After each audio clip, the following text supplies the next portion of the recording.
The NFL Combine is just 1 week away. I am your host, Pete Nova, here with Player Profiler. And like always, we're going to talk about 5 players that are going and being traded all over the Dynasty landscape. I have an awesome guest coming up right here on Player Profiler.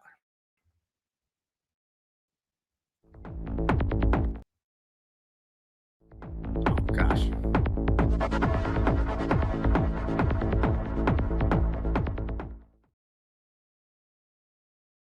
What is up, guys? Pete Nova here with Player Profiler. Super excited to be back here on a Wednesday night. If you are on the audio side, we very much appreciate it. Make sure you leave a review if you like the show. If you're on the YouTube side, make sure you are subscribed. Make sure you hit that thumbs up. It helps us out tremendously. As always on these shows, make sure you send in any questions you have. We will answer them as we go through the show. Now, I do have a special guest. This is a Player Profiler alumni. Okay, he is the content director for the Fantasy Advice Network. He's been dominating fantasy football since the early 2000s, managing 20 plus leagues across redraft and dynasty. He's turned an obsession into a content empire as he is now a content director. He did have a show here for a while. He kicked off the Primetime News and the Tailgate show here at Player Profiler. He brings a championship pedigree, elite player evaluation. Super excited to have him here. You know him, you love him. It is my man, Mike Grindberg. Mike, what is going on, man? Thanks for having me on there, Pete. It's we had you on our show last week, and man, I was amazed by your intel. I mean, I've been following you for a while, but talking to you in person was a pleasure. I had a great time, and I'm excited to chop it up tonight because we got 5 players that are really, creating a lot of buzz in the dynasty streets, and I'm excited to break them down with my man. Yeah, and last week was an awesome show. So if you haven't and you're not already subscribed to the Fantasy Advice Network over on their channel, they're doing a ton of content over there, especially on this rookie class, just like us over here. And we just dropped that video last week on the Combine, talking about a lot of player evals. It was a really, really fun show. Chev and Jeremiah were on that, as well as, Mike's guy Schultz was also along with us. It was a really fun show. So go ahead and check that out if you have not already. And like Mike said, we got a fun show. I do not do the intros nearly as good as Mike. So hopefully I try to give a little bit of flavor there, but your intros are probably a little bit better than mine. Like I said, super excited to have you here. And let's get into it, man. Let's get into it. So the first player that we're going to talk about today is Marvin Harrison Jr. And I mean, man, this is a guy who came into the league. I mean, you talk about Hall of Fame pedigree with his father, right? It's just a guy that we expected a lot coming out, right? He was the 4th overall pick in 2024, so a top 5 wide receiver in that class. And he came out of Ohio State, 23.5 years old. This is a guy that feels like to many has not lived up to the hype. But I would say, I think people are just a little overcritical about this guy. He really didn't have nearly as bad of a rookie season, right? 116 targets, 62 receptions, 885 yards, 8 total touchdowns, 11.6 points per game. I think we just expected a lot more because of how high we drafted him, especially in redraft leagues. And then last year, you know the story, played 12 games, 41 catches, 608 yards, 4 total touchdowns, 10.7 fantasy points, which was per game, which was good enough for 37th in the NFL.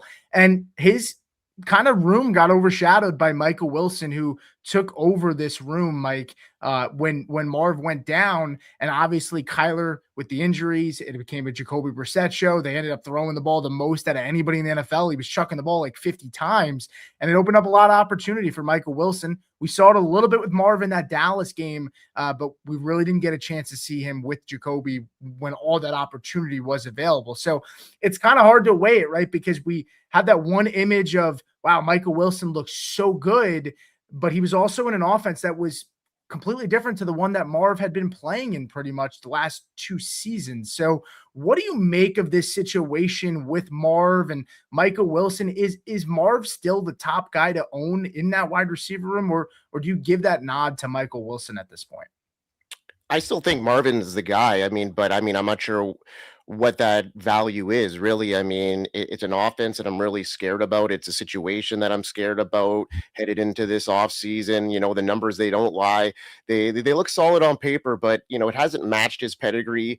Inefficiency has plagued him amid, some Kyler Murray inconsistencies, injury woes.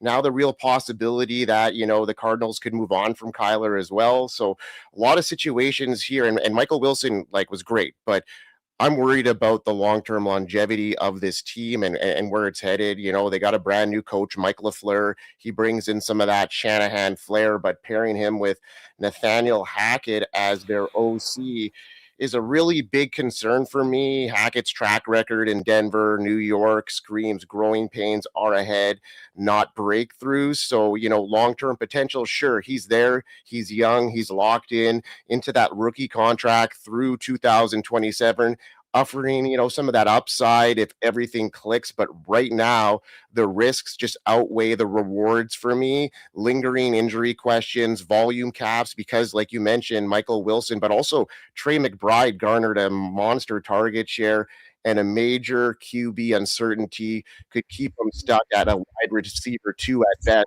When we think about this, how murky this quarterback situation is, and it could be Jacoby Brissett as the likely starter and probably the best case scenario for them moving forward. And seeing 3 guys that are target hogs potentially on the field in a offense that I'm not sure is going to be super prolific, I think there's going to be some question marks there.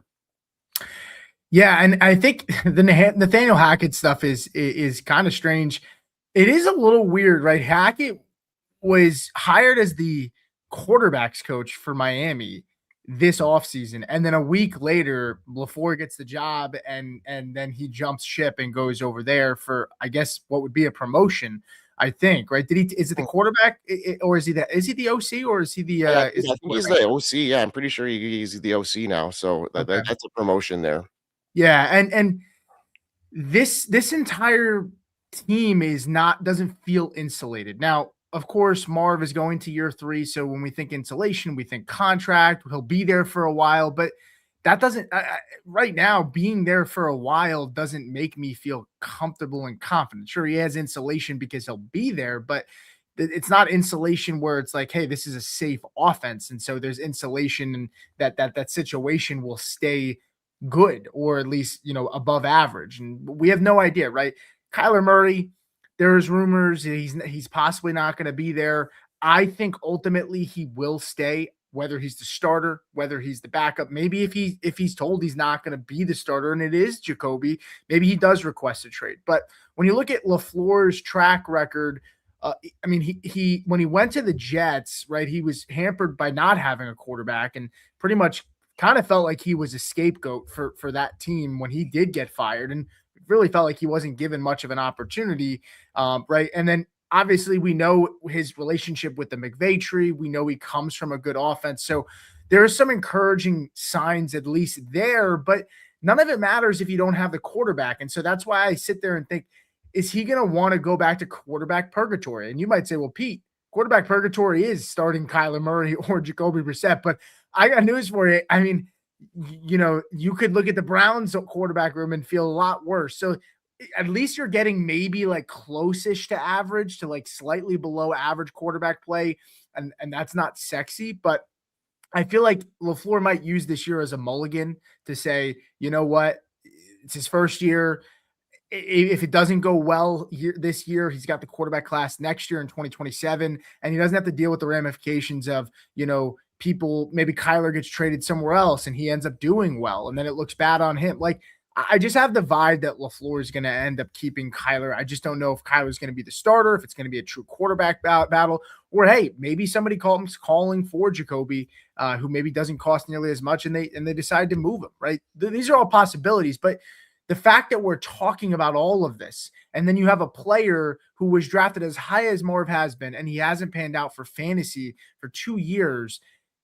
He's already been kind of not volatile, I guess, but because he hasn't had a lot of spike weeks, but he's been a guy that hasn't lived up to it for what we need for fantasy, for the type of pick he was. And now you talk about all these possible moving targets and moving parts, and it just makes his situation not very appealing or appetizing right now. Now, he is wide receiver 17 in startup ADP, pick 55. He's been traded 203 times, which is tied for the 12th most traded player over the last 7 days. He's wide receiver 7 when it comes to trades. But at that ADP right now, you're looking at somewhere on a 4th to mid 5th round pick for Marvin Harrison Jr. at wide receiver 17 in startups.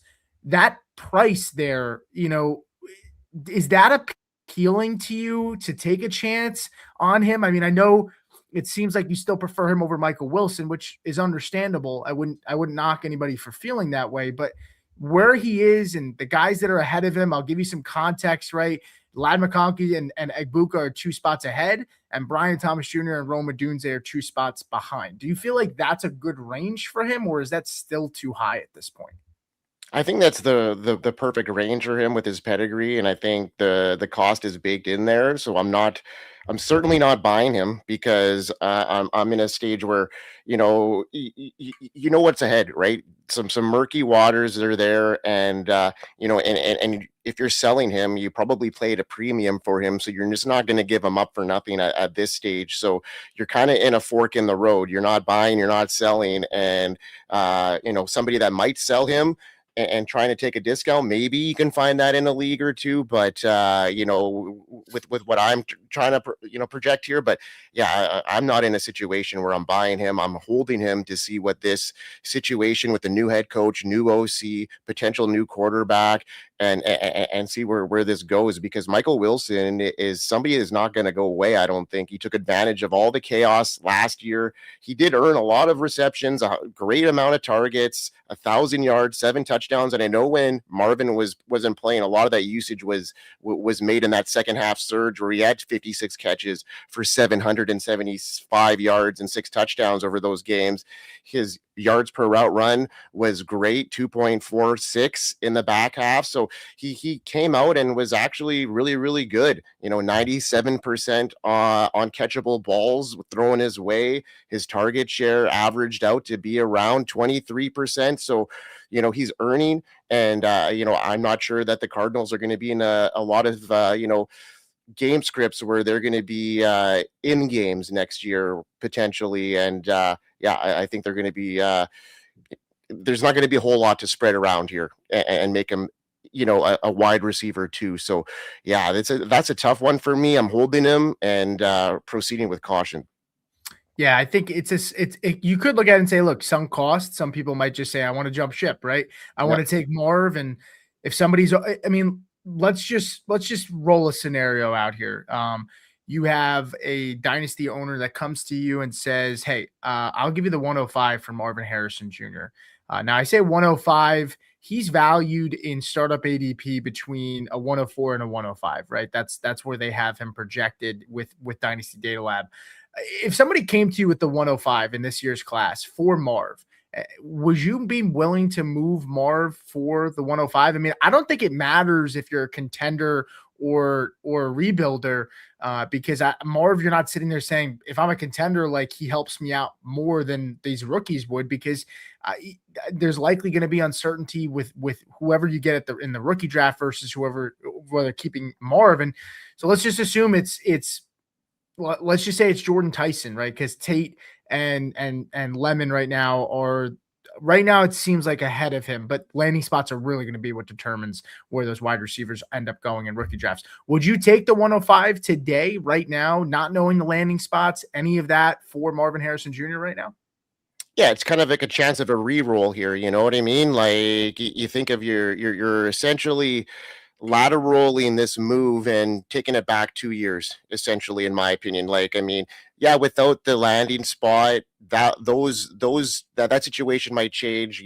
Tyson might get a better landing spot than Lemon and vice versa, or Carnell Tate. But at this stage, I like what I see in all 3 of those wide receivers, and for sure I would take that re-roll at this stage because it gives me 2 more years, and I think that either one of those guys, whether it's Lemon Tate or Tyson, will probably, return my value and be in a similar, if not better situation right out of the gate. And I'm willing to take the youth there and the situation, because I know that the Cardinals are a couple of years off of finding a top quarterback right now, and they're going to be in that quarterback purgatory. And I'm going to just maybe roll the dice and hope that, Tyson lands in a spot like maybe Buffalo could use a wide receiver one, some of these landing spots that these teams really need them. And he could, go right into a spot where he's earning targets right away. So yeah, I'm down for the re-roll on this, and that would be a great situation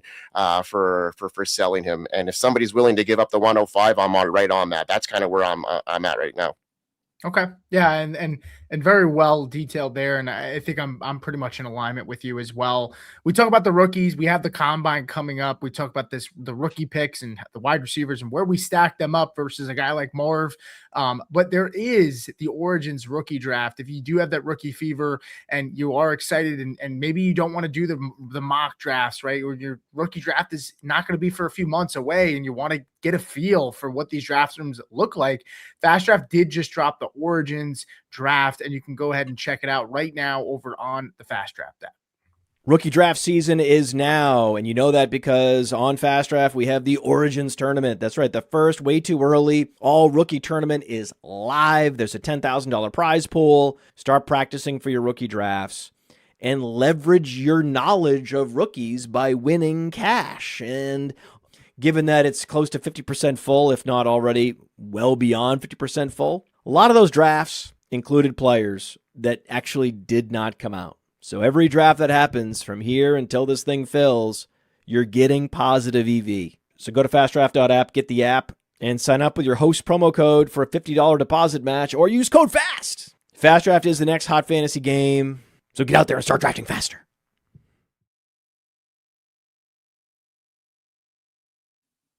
Beautiful, beautiful, beautiful, beautiful. Yeah, Fast Draft, ton of fun. I am pretty much almost maxed out on my entries, so I've been trying to hold off a little bit, but of course, once the contest fills out, there'll be another one that drops. So, but I have been kind of holding out to see a little bit, see where things kind of go with the combine and get my last couple entries in there.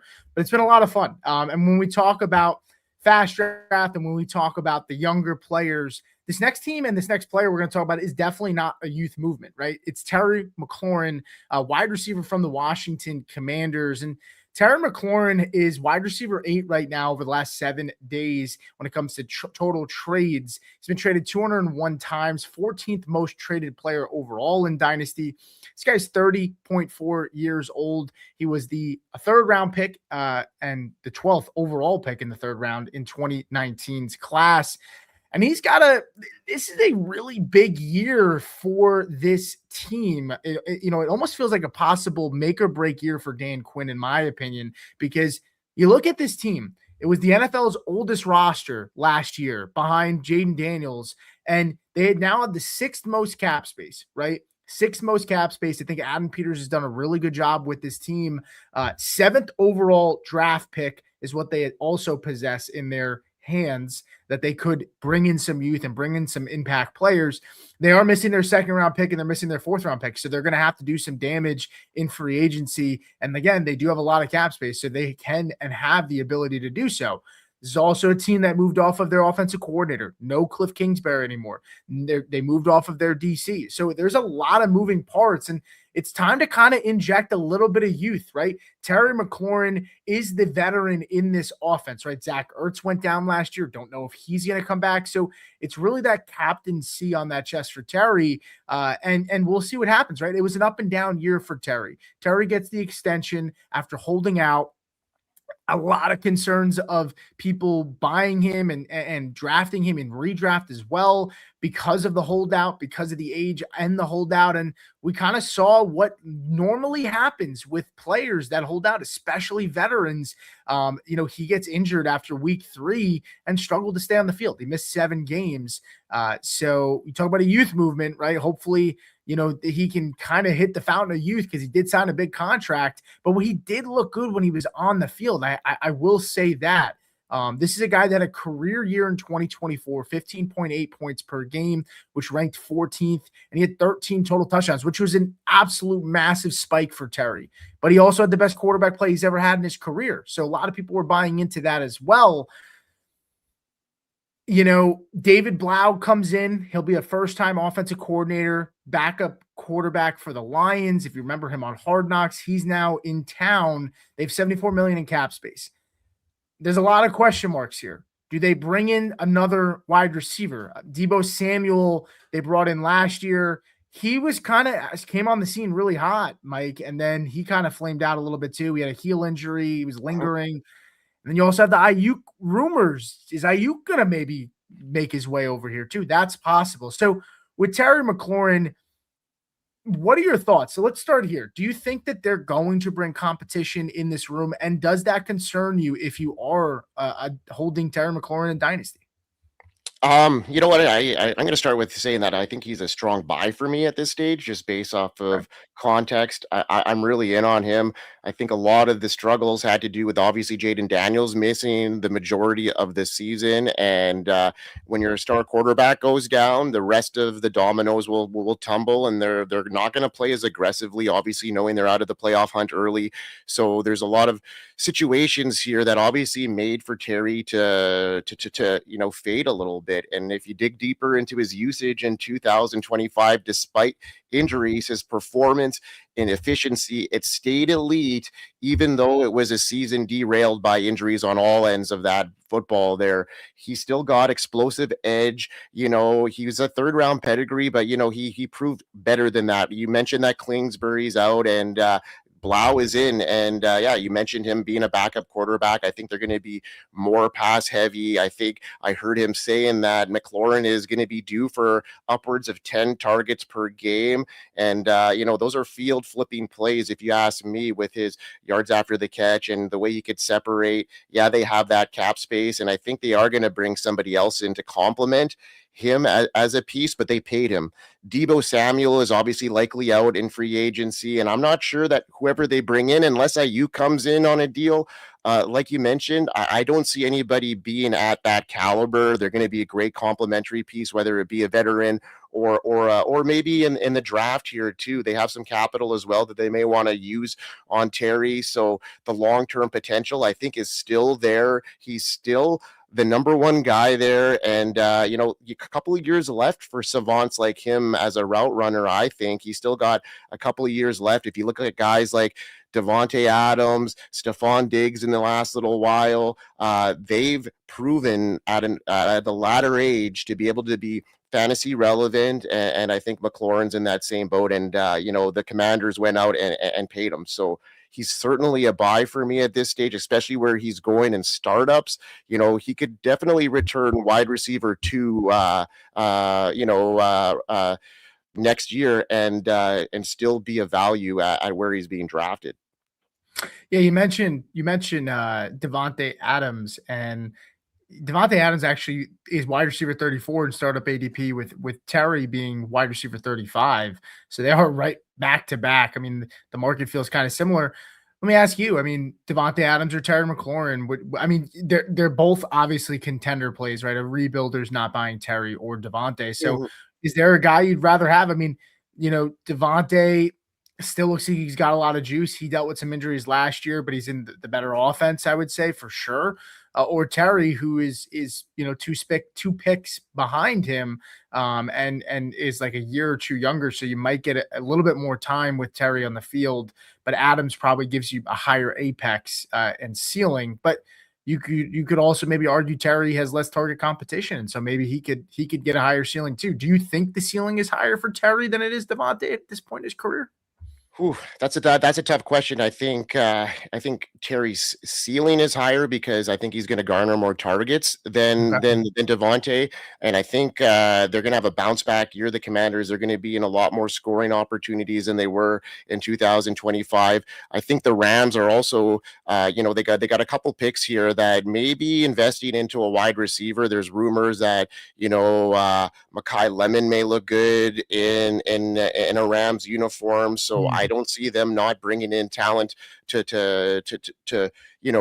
bring the Rams to the next level too, because they're literally one player away from being a Super Bowl contender there. When you look at what happened with the Seahawks, they're in a better position to want to make a run right now for that title. And I think that with the Commanders, I think Terry's still got a couple more years. He's 2 years younger, and paired up with a guy like Jaden Daniels, who's proven to have chemistry in 2024. We can't, miss that 2024 year where, he had a great, year, finishing wide receiver 14, 13 touchdowns, 16 points per game.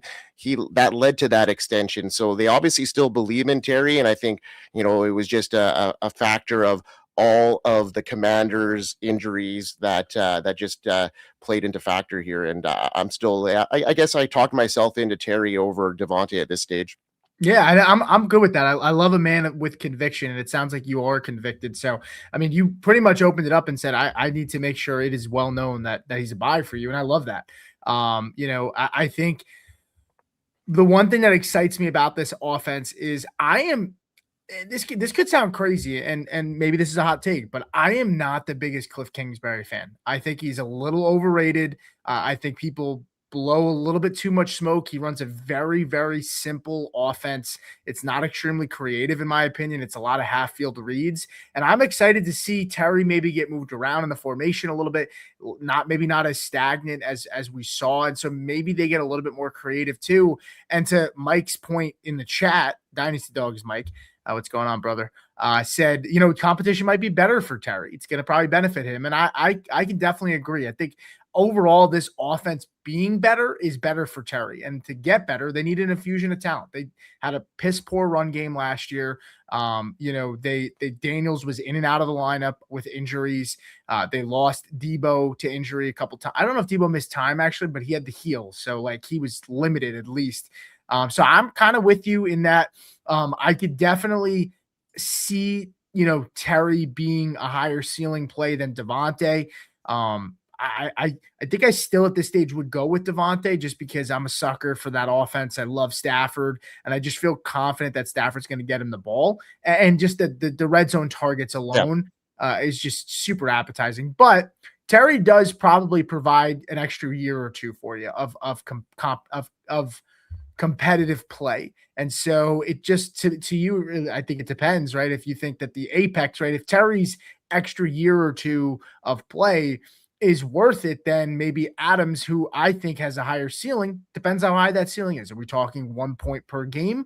Is that enough to say that you'd rather have a guy with 1 less year or 2 less years? Or would you rather take the guy that'll, maybe a point or 2 less, but, gives you an extra year or 2 of value, which could help your team, right? So these are questions you have to ask yourself if you're owning either of these guys.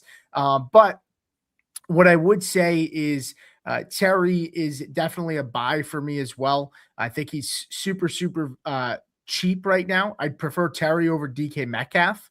I don't trust that situation. I also don't see the ceiling there for DK anymore. I would prefer Terry over Jordan Addison as well. And Addison, it really has to do more of just the head's not on straight. Great route runner, great talent, but I just don't love what I've seen. And man, Mike, I gotta ask you, and this might be an easy answer, but Travis Hunter is getting a lot of talk right now. Is there a world where you would tear down off of Travis Hunter for Terry if he were a contender right now? And vice versa, if you had Terry and you were tearing it down, would you be comfortable sending Terry for Hunter and if you could get it straight up? Because a contender might be like Travis Hunter might not help me next year. Is there a world where you would be comfortable doing either of those trades? I think, in the right situation, if I'm a contender, I'm probably buying Terry for that price right now. And if I'm somebody that is, looking to rebuild, Hunter was, a sought after prospect. He was second overall, and he brings that wide receiver chops to the table here. And people have mentioned, he's one injury away from being a prolific role in that offense regardless. Look at how many injuries the Jags came up with last year at the wide receiver position. And I think Travis Hunter will be a plug and play guy. I think that maybe he starts the year as a defensive back, but you never know as things happen throughout the season. He's got that pedigree, and he could be a guy that as somebody that is looking to rebuild, it'd be somebody that I'd be looking to get on the cheap, because his price has come right down. You guys mentioned it on the show last week, and yeah, it's an important thing to look at, is if you can get these guys on the cheap. And we're going to be talking about another guy you could probably get on the cheap as our next prospect here, as the running back guy that I'm targeting as well. And yeah, it's the same situation. The hunter can be a guy that, maybe next year might not be the year, but he's got a first round grade. Yes, he's got the defensive back, position, but there's nothing that is going to maybe change, and things could happen quickly where he's a prominent role right away. Yeah, I've definitely stated my feelings on the Hunter stuff. I think if you can get him at a value, I'm totally okay taking a swing there. I think if I was buying Hunter, I at this point wouldn't pay I wouldn't pay a first for him. That's just how I feel. I just wouldn't right now. Right. And there's people that are going to try to get a first for Hunter. And I think that could be wishful thinking. If you can get Hunter for less than a first and you want to take a swing, I'm okay taking that chance, especially in this class. There's upside there. There's a world where I'm wrong, right? And the team does view him as, hey, we're going to get him on the field enough for him to be viable, at least for us fantasy owners. I know they're not going to come out and say that specifically, but you get the point. So there's a world where I'm wrong too. So I can, and I'll happily admit that if that happens. But I do want to get to Jamie's question, and then we'll move over to the next player. It's a good one. He said, thoughts on the Superflex trade, send DaVante, Achane, and Sam Darnold to get Justin Herbert. I'm going to tackle this quickly, and then I want your thoughts, Mike. I mean, in a vacuum, I would say that's almost not enough for me to send Achane and Darnold. I like Herbert. He's got Mike McDaniels coming in, but let's be honest, Mike McDaniels is probably a one-year rental for that team. There's a very good chance, unless that's a disaster there, that how does Mike McDaniels not get a head coaching job after next year, right? He was very sought after this year, and it seems like he just kind of said, nah, you know what? I'm not really in love with what's out there. I'm just going to take a good OC job, and that's why he went to the Chargers. So I know a lot of people are very excited about the Chargers, and they should be this year with this offense, but new OC, new DC, and there's a very strong possibility you can't bake in McDaniels long-term for Herbert, because that's probably going to change. And he's going to probably take his staff with him. So I think I would probably need a pick at least kicked back to me with Herbert if I was going to move Achane. I know Achane's situation is a little murky too, but he's still a phenomenal player, and I'm not selling him at a discount if people are trying to buy him at a discount. And Sam Darnold's insulated. It's a little worrisome because Kubiak is gone, and we don't know how that offense is going to look. And I think they hired the run game coordinator from the San Francisco 49ers there to be the OC. So there could be a little bit of a regression there. I wouldn't be surprised, but I'd still prefer the Achane Darnold side pretty comfortably. Yeah, I'm right there with you, 100%. I think, I mean, even if you look at it like a Mike McDaniel offense, they don't run a whole lot of plays either. I think he's on the bottom 5% on plays ran. So, I don't see them scoring a crazy amount. They're going to be, looking to manage the clock. They're going to be looking at, they have a lot of young playmakers, but I think this is going to be more of a system and a way of getting McDaniel back into the head coaching books here. And I don't think it's going to be there long, like you mentioned. So, yeah, I'm right in there with you. I know, like you mentioned, the question marks on Sam Darnold, but, look at what he did in Minneapolis 2 years ago. And I just think that he can, overcome all that adversity. We're still doubting him after winning a Super Bowl at this stage, and I think he's got everything baked in now that he's going to be there long term, and he could deliver very similar outputs. His ceiling may not be as high as Herbert's on a game-to-game basis, where Herbert can essentially win you a week, where I think Sam Darnold's going to come in and give you those super flex quarterback 2 showings week in and week out that you can play him. And HN, I'm just banking in on his talent, and I think that he's still going to be a very good running back. And I would definitely need more from that. So you hit the nail on the head there, Pete. Great breakdown, and I just enhance that. Yeah, and I'd say the only other thing, and then we'll move on here. You think about the coach, the head coach, Harbaugh, right? I don't picture there ever being a world where they are unleashing Herbert and they're throwing the ball all over the yard. He reminds me of a coach that's going to want a guy that's going to, like you said, control the clock. They're going to play good defense. They're going to have a good run game.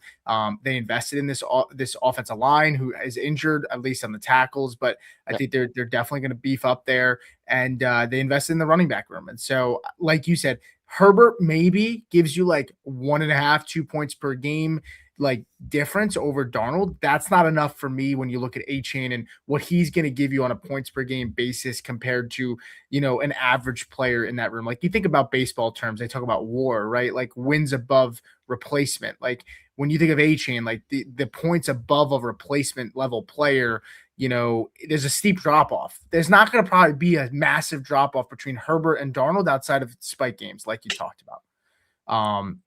But let's talk about another player here. And Jamie, thank you so much for the question that you sent in, my friend. And if you guys are here, we got about 20 people over here on YouTube. Make sure you hit that thumbs up. Make sure you subscribe. At least give us a thumbs up. It helps us out tremendously. If you're on the audio side as well, leave us a review if you're enjoying the show. We very, very much would appreciate that. But let's go ahead and move over to our next player, and it's going to be Jonathon Brooks. And Jonathon Brooks, man, I mean, you talk about a player that you're just rooting for at this point. Tears the ACL in college, comes in, trains, gets drafted, and you're thinking, okay, like he looks like he's going to be ready, he's going to be healthy, and then he gets hurt again, right? And then he misses the end of his rookie season, and then he misses last year completely. This guy's 22.5 years old. He was a second-round pick, 14th overall, and 11 touchdowns in his final year before being drafted. This is a very talented player. I think the biggest concern is how much of that talent has changed because of the injury, right? And that is a little bit scary. But the nice thing about the NFL and these days is that the ACL is not a death sentence. The Achilles is more scary than the ACL at this point. But this is a guy that is on a team that now employs Chuba Hubbard on an extension. We saw Rico Dowdle and Chuba have like a 1-2 punch, but Chuba really got extended. He played well. You have to credit it to him. And the variable changed, right? When Brooks was drafted, they did not expect to extend Hubbard, and they also didn't know what they had in Hubbard, it seemed like. So will Carolina give Brooks, in your opinion, a chance to, take over this role, or at least be the number 2, which we saw this. They did rotate backs when they had 2 competent players, when they realized Rico was good. We saw them be comfortable with a rotation, and Canales comes from Tampa Bay. They rotated backs there as well. So we think they're going to run a 1-2 punch. Is he have a strong chance to get that number 2 role, or do you think competition is inevitable that he's going to have to beat somebody out for that? I think it's going to be his unless they bring back Rico. And I don't think Rico is in any position to want to go back there. I think he wants, the lion's share. And I think he's going to be sought after in free agency. I think he's going to get more than what, what people think he's going to get. He's a guy that, commands the backfield when he's healthy in there. And, they formed a solid 1-2 punch last year, Hubbard and Rico. And I can see that happening again if Brooks, can stay healthy. That opens the door for him to step in as a complementary role and even push for like that lead duty down the line. His youth, only 22 and a half years old on a rookie contract through 2027. Very little tread on the tires at this stage. I think the volume is going to be clearer than the market actually thinks. The Panthers aren't expected to overhaul their room with elite competition in my eyes. So I think Brooks will get a real shot to prove that he is the future. Outlook wise, this is the classic upside dynasty stash for me. Brooks has the college tape of a workhorse back, receiving chops, and if he's healthy in 2026, I think he could explode into an RB2 flex-worthy territory with RB1 potential in the right workload. We said, Canales, has made, really good situations when he was in the Buccaneers, offense. They're creating 2 really good running backs, and I think The risks are obviously obvious here with him. ACL recovery, it's no joke, but and obviously Hubbard's extension is obviously immediate cap to his ceiling, but I think that there's in a backfield here where there's some variables and a guy that really makes the most out of his running backs and the coach. I'm buying him hard because, I got him for a 3rd round pick last week, and I think that is an easy one for me. Nice. Yeah. And you know what? I'm willing to just roll the dice on that because what's the worst thing that could happen? And especially with this class where, I've done a ton of mock drafts and things start to really dry up in the 3rd round quite a bit. And instead of those, you're going to have those guys that you're going to take dart throws on, and a couple of them may hit. But when you get to the 4th round here, it's completely dry for the most part. And I'm willing to take a big stab here. So yeah, he's definitely a guy I'm buying. I'm stashing away. And the college production, a Doak Walker semifinalist, all these things play into window. And I guess the injury is baked in here. So yeah, let me take some Jonathon Brooks stabs. Yeah, and the one thing to note about Hubbard, this is a guy that after this year, the team can move off of him rather easily. $9 million dead cap hit, so he's definitely locked into the roster this year. But after that, it's just $3 million and then $1 million in 2028 if they want to move on. And honestly, it's some pretty expensive cap hits, right? He moves to a $9 million cap hit in 2027 and a $10 million cap hit in 2028. So there is a world where if Brooks looks good, they cut bait and they re-roll the dice and bring another cheap veteran in and move on from Hubbard. Like that is possible, especially you factor in this team. It's the same it's the same front office. They drafted Jonathon Brooks. Jonathon Brooks wasn't a holdover from another staff and then never played because he got injured. This is a team that invested in him. So they clearly believe in this guy. And there have been some murmurs. I don't know if it was Steve Smith, but somebody made some murmurs that Brooks, watch out for him because, things are trending well for him. So it sounds like he's getting healthy.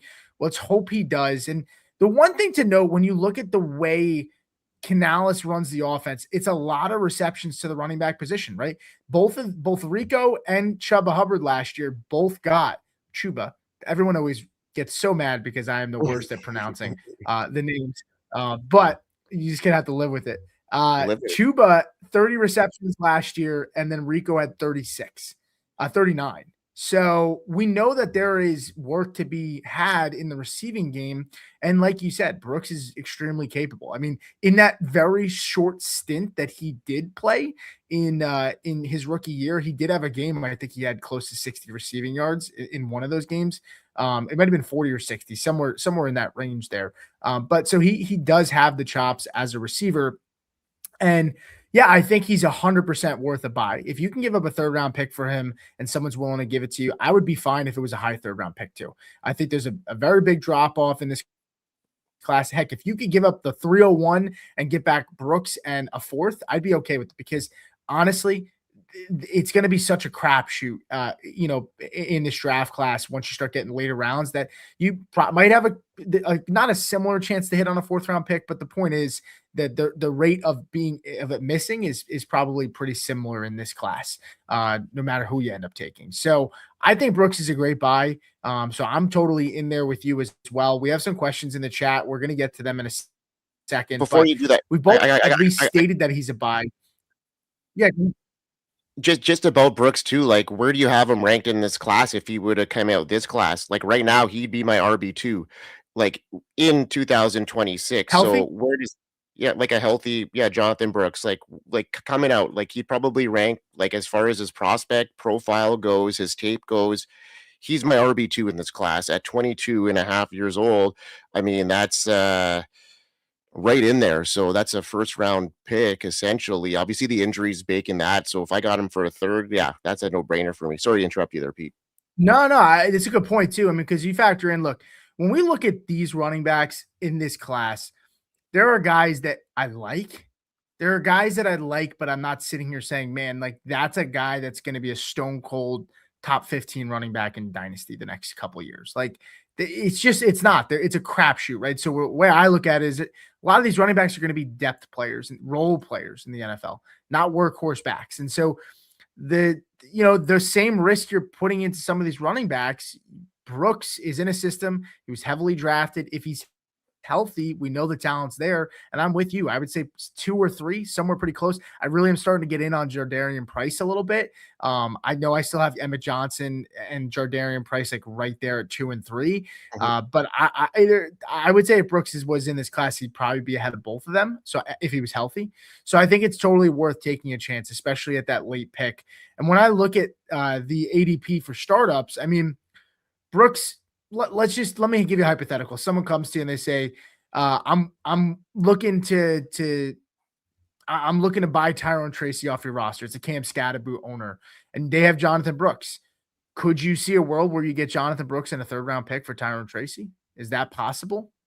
And even if it wasn't, if it was just a player for player swap, is that possible? And I'd be okay doing a player for player swap if you need the upside and you want to take the risk. And if you're not, using him in your lineup anyway, if it's just like if Tracy's just kind of floating around your flex and that Scatabo is coming back and that whole offense is going to be changing, and I'd be willing to do that at this stage. I'm all about upside in fantasy football, so I tend to be on the lower end of things where I'll take a little bit more aggression to my takes, and sometimes it bites me, but sometimes it puts me over the edge and wins a championship. So that's the upside I'm looking at here, and Jonathon Brooks brings it. And they drafted him. You mentioned the pedigree there. You mentioned that it was the same ownership group that drafted him. They're still there. So and the minds that are looking at him, and especially Canales, I just think that he's been waiting for somebody that can have that pass catching chops. And Chuba Hubbard does it okay, but he's not known for that. Whereas Jonathon Brooks is a guy that has that, and I think that he's just going to turn into some fantasy gold. Yeah, I'm with you there. Let's go ahead and take some questions from the chat, and then we'll get over to our next player. Jeffrey from Facebook said, do you think it's worth giving up Jonathan Taylor for the 101 to draft Love? Note, I will be contending for a championship this year. Look, I would sit there and tell you this. I love Jonathan Taylor. It was nice to see him healthy. It was nice to see him put together a really good season. He's not that old, but I have concerns about Daniel Jones. I have concerns about this team. We've seen these quarterbacks come back from these Achilles tears, and granted, it's been Kirk Cousins and Aaron Rodgers who are old men. So their ability to bounce back quickly, as opposed to maybe a younger guy like Daniel Jones, probably a little bit of a different levels to that. But still, I do have a little bit of concern about the offense regressing slightly. And there's a possibility Michael Pittman or, Alec Pierce are out of the building. And so it's not as open of an offense as we saw that stretched the field and opened things up for Taylor. No shade on Taylor, but even if you're a contender, for me, I would totally take Love over Jonathan Taylor at this point. And that's regardless of landing spot. I'm taking the reroll, even if I'm a contender. It's no shade on Jonathan Taylor. I love him, but I'll take the young, fresh legs from a guy that I think if he was in last year's class, he'd have a strong case for being right where Marvin Hampton is and ahead of TreVeyon Henderson, regardless of landing spot, if he was in that class. So I would take Love here regardless of landing spot. Yeah, I think just the value there is worth it. I think Love is going to be a generational prospect. There's been, some analytic people that are on the outs on him and, maybe suppressing his value a little bit, which is nice. But at this stage, Love is a guy that I think is going to have a long career, very prolific. And Jonathan Taylor is a guy that obviously there's some question marks, like Pete mentioned, about their quarterback situation. I'm a little bit more optimistic about Jonathan Taylor and that offense. And I think next year, I think that Taylor is going to be a very good fantasy play for 2026. I think that, they're going to give Daniel Jones, this is my opinion, I think they're going to give Jones a contract. I think they're going to slow roll him back, maybe bring in a bridge quarterback to start the year that can maybe keep him afloat. And it's going to be all Jonathan Taylor. And if we look at what he did to start 2026 and we reverse that to the end half, say if, Jones was healthy, we'd be talking about him being a complete league winner. So I'm not completely out on him in redraft, but this is a situation in Dynasty that, unless I'm like the number 1 seed and I'm a powerhouse, I'd probably be trading for Love there. Yeah, and I'm definitely not out on Taylor in redraft either. I actually think he's priced pretty well. He's a second round pick in redraft at the moment. So like you said, I mean, people are kind of not forgetting, but the end of season is kind of baked in, plus the concerns about Jones, and so he's kind of out of value right now. Jamie asked another question here and said, do you think people would dump Brooks for any fourth? I think it's possible. You take a chance. I think now is the time to do it before you start getting reports that he's starting to look healthy and, that they believe in him and Rico doesn't sign when free agency, like now it would be the time to take that chance where some owners, and depending on your leagues, like, look, not to say people play in leagues that aren't sharp, but there are people that might look at Taylor, especially home leagues that are in Dynasty, that I have buddies that'll be like, I don't want this guy anymore. I drafted him 2 years ago. He hasn't done shit for me, So, there's a world where you could absolutely get him for a fourth. But I'd like I said before, and kind of like Mike said, I'd be willing to take him for a high 3rd round pick. And I'd be comfortable with that. And then he also said, kind of want to take Trig or Jolly in the 3rd. Yeah. This is a good tight end class. It's a good tight end class. We'll save a little more of that conversation for next time. But I like both those guys. I've actually drafted a decent amount of them in the Origins rookie draft as well. But if you haven't already, outside of the Origins, we also do have the fast draft, rabbit draft as well, which is a 15-round best ball draft, 2 flexes, 3rd round reversal. It just launched about a couple of weeks ago over on Fast Draft, so make sure you go check that out. They say best ball hasn't changed in 5 years. Until the rabbit. Clean, easy, $50,000 prize pool that you can actually win. Show the ownership, show the exposure right there in the draft room. We're talking about a full best ball draft. 20-second time clock, takes 20 minutes. And use your host promo code or FAST for a $50 deposit match when you sign up. Now let's go start drafting faster.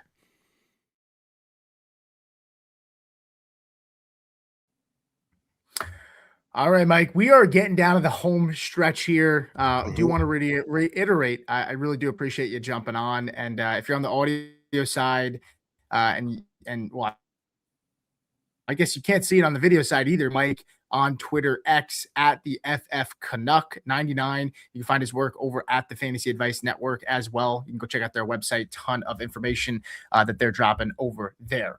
Let's keep it moving. Let's keep it rolling. The next player we're going to talk about is a guy that man, he really, really crushed me. I was in love with Ricky Pearsall, wide receiver for the 49ers. I had this guy as high as I think 25 in my season rankings last year, not dynasty rankings, but season long rankings. And it looked really good at first. I mean, loved seeing what I saw in the preseason. Loved seeing what I saw out the gate. I mean, start the year against Seattle.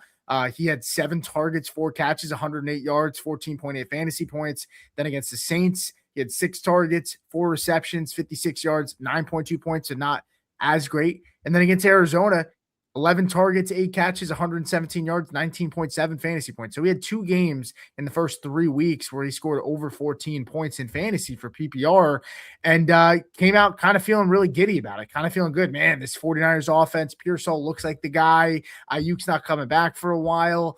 Jennings kind of a little bit of a weird start for him because of the contract dispute. All that kind of came crashing down because what happened is what has happened for Ricky Pearsall. It's the injuries, right? And that's the biggest concern with this guy.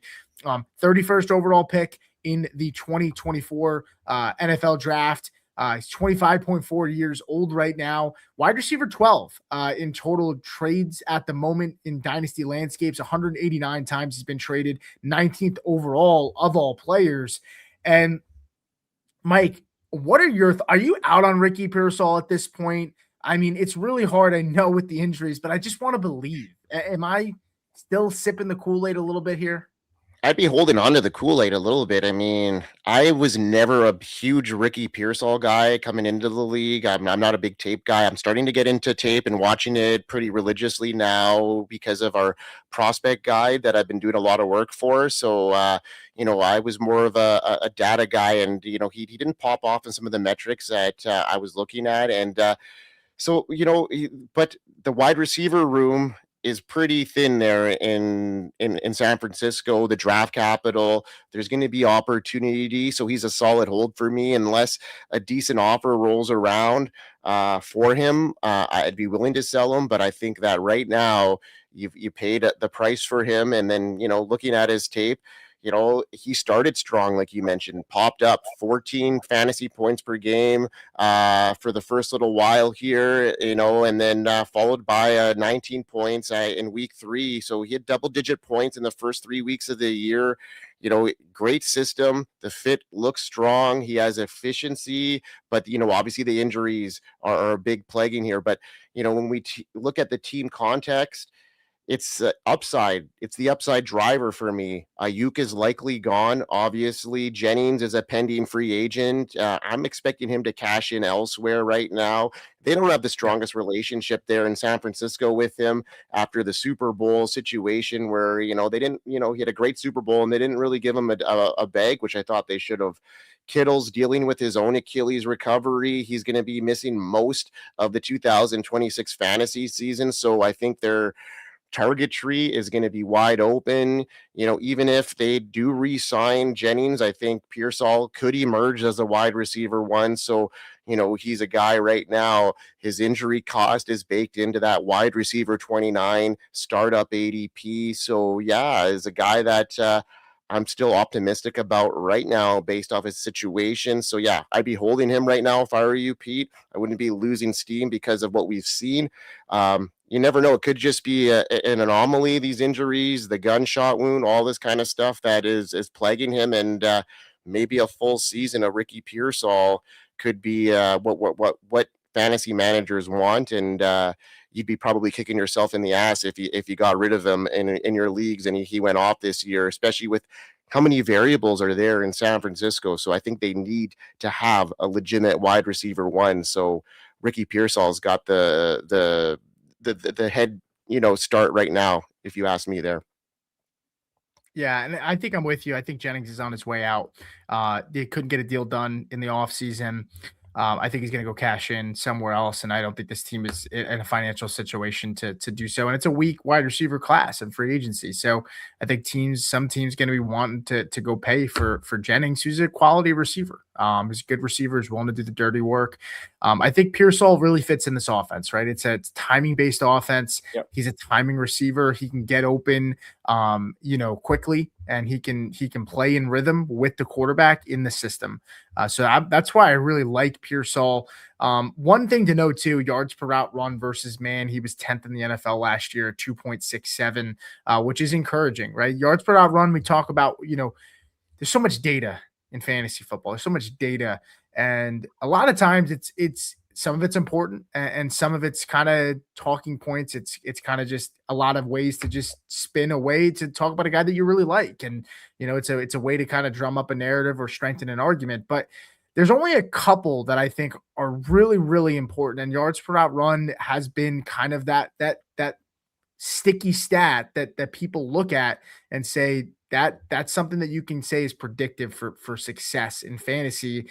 And 2.67 yards per route run is pretty awesome for Pearsall. Now, what I would say too is, with him, it looked like he was battling that knee injury even when he came back. Didn't look like he was fully healthy. You saw a pretty nice pop at the end of the year, the last 2 weeks.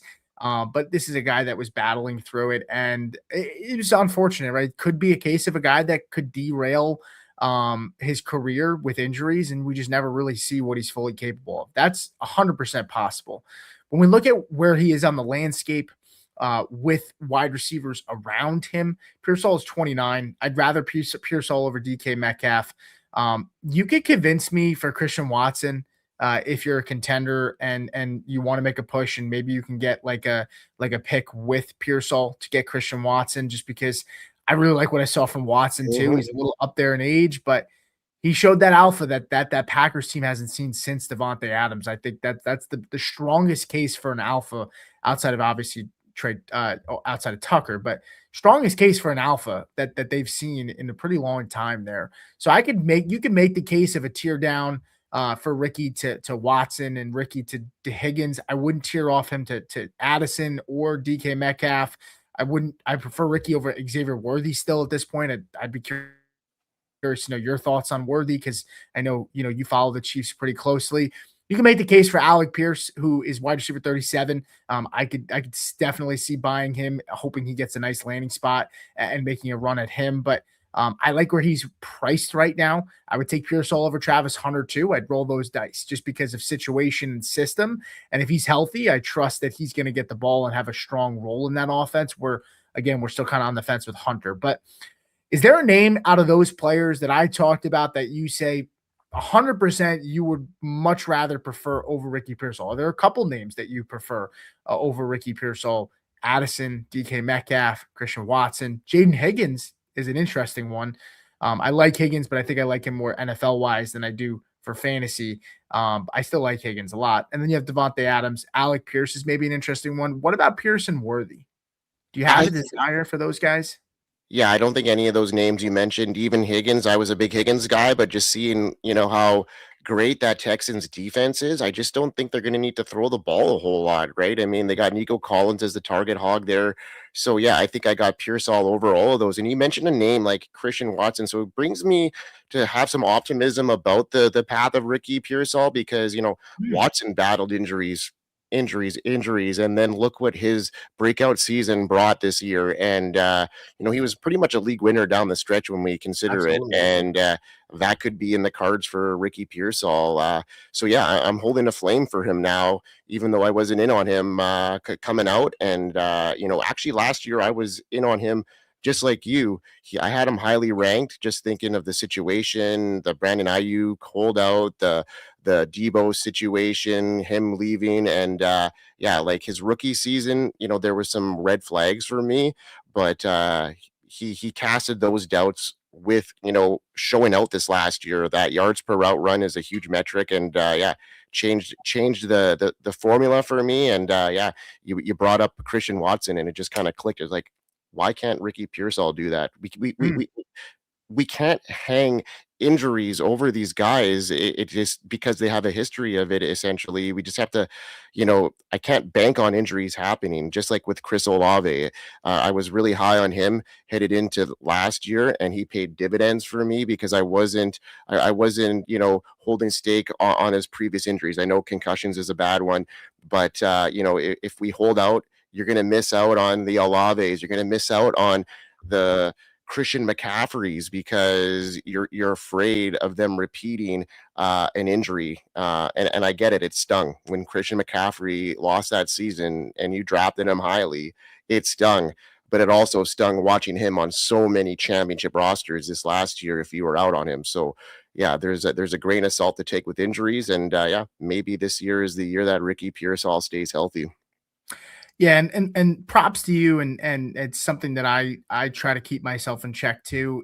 It's important to stay fluid, right? And when we talk about fantasy football in general, right, like we can't anchor down on our biases, right? I think that's super important. The formula changes, like you said. That's what's important to remind yourself.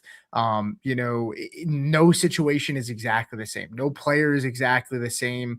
Their history with their body, their injury, their situation on the team, it's all different, right? And there's now no cookie cutter way to examine these things. And I think it's important to stay fluid, right? It's important to say, hey, I might have hated a guy last year, but guess what? His price is so cheap, and it's a great buy for this guy. Similar to Travis Hunter, right? Talk about Travis Hunter. I was not high on him, but I would absolutely be willing to take a chance on him for a second round pick, right? There's opportunity, and you have to say, what is the threshold of where I say, hey, this guy, now he kind of becomes kind of in my frame, and the moving target gets a little closer, and you say, I'm willing to take a chance on this guy. I think Ricky Pearsall is a great example of that. And I think Christian Watson, and those parallel between the two of them, the only difference is the substation's not over in Green Bay. So, that's obviously unfortunate for Pearsall. But we got one more player to talk about. Really appreciate everybody that's been over here on YouTube that's supporting us. Just really appreciate the questions and the comments that we're getting here. Mike, you are killing it, my friend. So I'm really excited to close out with one player that's probably going to be a polarizing player to talk about this offseason. It's TreVeyon Henderson. And man, this is a guy I fell in love with last year in the process. His ability to stick his nose in there and block is something, I know it sounds weird, but it's something I always look for with these young running backs coming in to get on the field. And he struggled there. That was a big thing for him. Stevenson did not. And when we talk about Henderson, 6th overall pick in the 2nd round for the NFL draft with the Patriots. Man, how different things could have been if Luther Burden went to the Patriots and he went to the Bears. I mean, talk about the formula changing, man. Like it's fun to fantasize about those things, but unfortunately, that's not the reality. Yeah, it's crazy. TreVeyon Henderson is a guy that I dreamt about all offseason last year. I actually had him as my RB2 ahead of Hampton. That's how smitten I was about his profile, the explosiveness, and one of the biggest things for me was his pass protection, how great it was in college, and then him not being able to keep up in the first half of the year this year was pretty, demoralizing for me. And he's a guy that I was so high on, and I'm kind of a sell right now on him. Okay, well. I'd like for us to disagree at least a little bit tonight, but I guess we're not going to completely. Now, Henderson's not a complete sell for me, but I prefer a guy like Chase Brown, Breece Hall, those two guys who are valued below him, even Bucky Irving. We cannot. The formula has changed, right? We did not expect Stevenson to look this good. Stevenson was a capable running back. He had fumbling issues, but he was not a bad running back. He was just a guy that people said he's not sexy. He's not that fun to watch. And let's get some fun, exciting pop player in there. And NFL teams, the team likes him. I mean, we can't deny that. I think with Henderson, the thing with the pass blocking, I think it's a situation of a guy that, he's just trying to learn so much. The NFL, things happen so fast that unfortunately that's not who he is. We know he's a good pass protector. And I think as the game slows down for him next year, that'll open up more opportunities for him to get on the field, because I think that was a big issue for them and him being on the field, right? He just had so many gaffes there, but he's 23 years old. 5.1 yards per carry, 911 rushing yards, 221 receiving yards, 10 total touchdowns, 12.1 points per game, ranked 24th last year, 16th in rushing explosive play per rating per player profiler.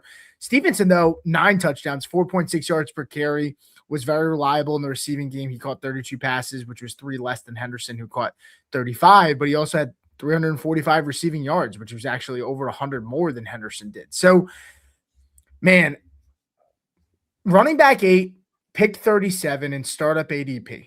Those guys that I mentioned behind him right now, Bucky Irving is RB9. Christian McCaffrey's actually sandwiched in there, but I love McCaffrey. And I guess in theory, if you're sitting here and you think that McCaffrey can give you a higher peak season than TreVeyon ever will by the time his career is done, then maybe you like McCaffrey if you're a contender but I still can't get there with the age.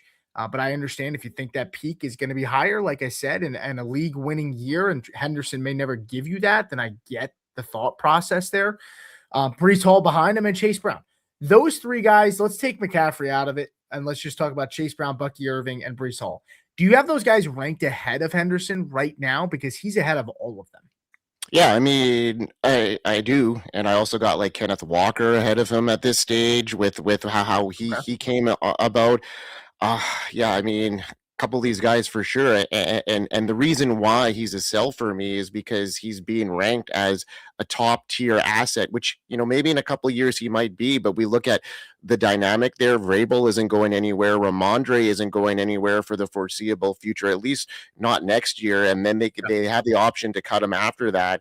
Maybe not, but I mean, Vrabel's system is conservative. We know that he's going to trust Stevenson with those 3 downs that he needs. The Super Bowl was a clear, and throughout the playoffs, they leaned on Stevenson, and they're obviously going to do that again. So at best, I'm looking at next year of them being a split, and maybe TreVeyon gets the better half of that split, but it's still a split. So we're talking about these guys ahead of him or behind him. I'd be willing to tear down and get a plus, because I'll probably have better production out of those guys that we mentioned, and getting something on top. And as hard as that is to say for me, because I was such a Henderson truther, I just see the situation. The Vrabel, he's pretty hard-headed. He likes to, he's very loyal to his guys. And if he likes Stevenson, I can't see him taking him off the field for a whole lot more there. So yes, Henderson is going to have those explosive plays, and he's got that upside if Henderson or if Ramondre were to get hurt. I mean, we saw the eliteness of his December there when Ramondre wasn't playing. And I just right now, if he's going at that price tag as RB8, and if I can make some capital on that, maybe not if I'm a guy rebuilding. Henderson is a guy I'm not going to be probably selling. But if I'm in the middle, or if I'm a contender, he's a guy that's got a lot of capital right now. If I can turn him over for somebody that's going to give me, RB1 production week in and week out, and then get something on top of that, I'll be willing to look at that and entertain it. Okay. Now let's narrow it in on Breece Hall here. Okay. Me and Chev talked about Breece Hall and Henderson about a month ago, because Breece Hall was one of the more traded players. And I think we both agreed that we would prefer Breece over Henderson. And that was, I said on the show, I said Hall's going to get tagged. Chev was like, nah, I don't think so. I said, no, I think he's going to get tagged. And now the rumors come out that it looks like they're going to slap that tag on him. With Hall now staying with the Jets for one more year. And let's just assume, because he's with the Jets, you get like a fringe RB2 year from Hall, and then you hope he maybe goes to another team the next year. If Henderson, you're not expecting a ton from next year, and you don't think Hall's going to give you RB1 production, fringe RB1 production, would you rather have Henderson over Hall if you are a guy that's kind of in the middle right now, where you're not a massive contender? I can understand a contender still wanting Hall, because there's that possibility that he does still give you that big season. But I can understand a world where you prefer Henderson over Hall if you're like, I don't believe Hall is going to give me RB1 production on the Jets, but I'm excited for him to go somewhere else eventually. So where do you stand with those two guys, comparatively speaking? Oh, that's a tough one. I don't know even if it's with the Jets, I don't know if it can get any worse than it has been, right? You know what I mean? So I think it can only go up, right? Their quarterback situation is obviously really murky, and the worst case scenario is maybe bringing back Justin Fields. Like, I think that's probably worst case scenario for them.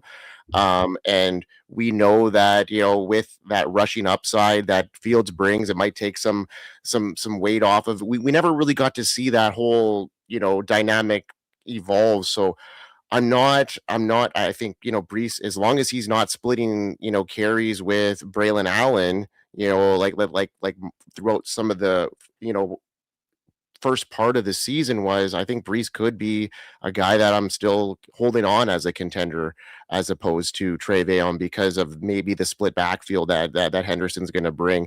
And if I know that Breece is going to come out and have, a workhorse volume, I'm going to maybe, hang on that.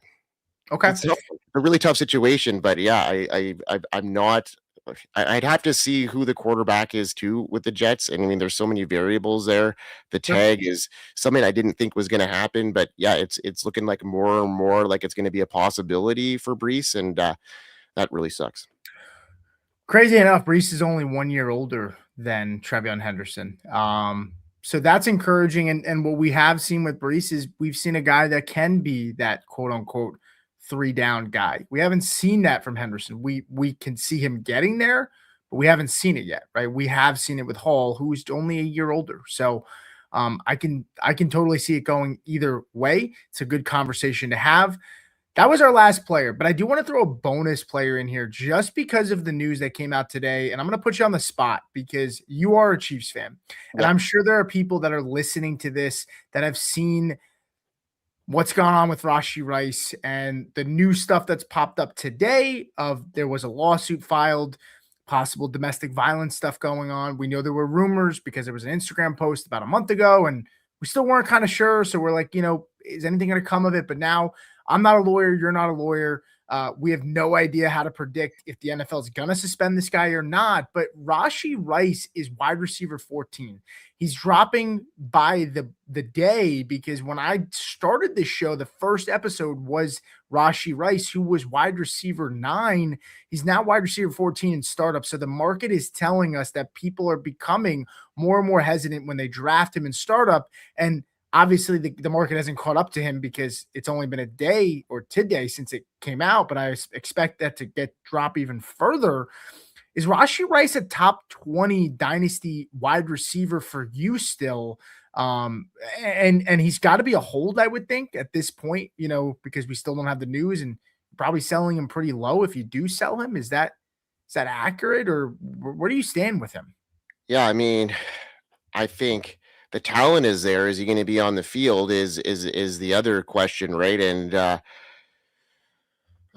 yeah, Bienemy there it creates some concerns as well with the passing game and stuff. Like they're changing a lot, and yeah, I just don't know where they're headed. That is a very big concern, and if I can unload him for somebody that is going to give me a player of equal value, yeah, I'd be willing to get rid of him for maybe like a Buka or a Garrett Wilson. Chris Olave at this stage, I think, are guys that are in that range, and I think he's pushing back past them at this stage. Yeah. His asset is definitely depreciating right now, and I don't think he's in the top 20 at this stage for me because of so many variables there in Kansas City, but also his situation. Yeah, he might. Yeah.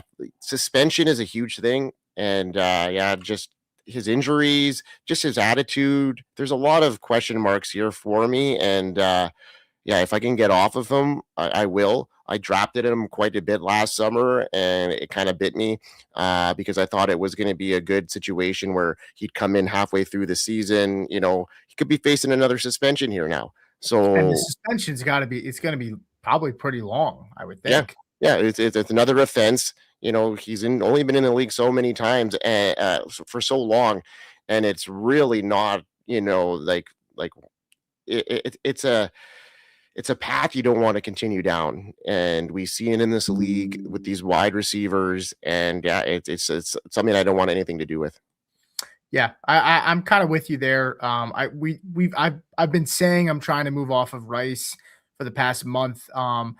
The one thing about Rice too, I don't love the way his game projects translating as he gets older, right? This is a bigger player who, plays well in the intermediate on the inside. He's not a big body contested catch guy that as he ages out, he will be able to kind of still be a good player and be productive. Obviously he's not DaVante Adams, but as an example, that's a guy that can win at the catch point, jump ball. He's not that kind of guy. He's still a good player, but I don't even love the projection years out. So I would be selling him too. I think honestly, I don't think he should be valued in the top 20. I wouldn't be selling him for pennies on the dollar. I would rather just hold him and see what happens if I'm not getting what I need or what I want. But heck, you might be able to go out there and try to go get a 2027 pick and go tier off of him and go get maybe a rookie from last year that had a down year, right? Maybe go take a chance on I'm trying to think of some rookies from last year. if you really believe in Matthew Golden, I don't, but if you can go get a first that you think is going to project to be a mid first next year in the good class, and you can get Matthew Golden and you're expecting a bounce back, that could be a route that you take, right? Or, go look at another position where you think that there's a player, maybe it's a player in year 2, like a Rome Odunze, right? I don't know if you can get Rome for Rashee straight up, but I would do it if I could right now. Absolutely. And there's some concern with Rome too. People are kind of up and down on him. I'm buying him as well. And so I think we've kind of nailed and kind of put a bow on that. But that's going to do it for us. Mike, it's great to have you back here on Player Profiler on the YouTube channel. Before we get out of here, do you want to kind of let the audience know where they can find you and kind of what you're working on right now?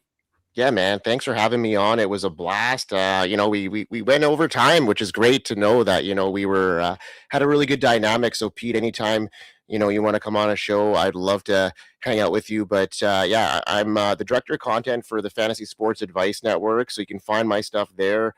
Mainly the head of the Dynasty Pulse and the Fantasy Forecast. And right now we are working on our rookie prospect guide that's going to be dropping on March 9th. So stay tuned for that. I know you guys on Player Profile are working on your own. So got some sharp minds headed in that rookie guide. So check it out.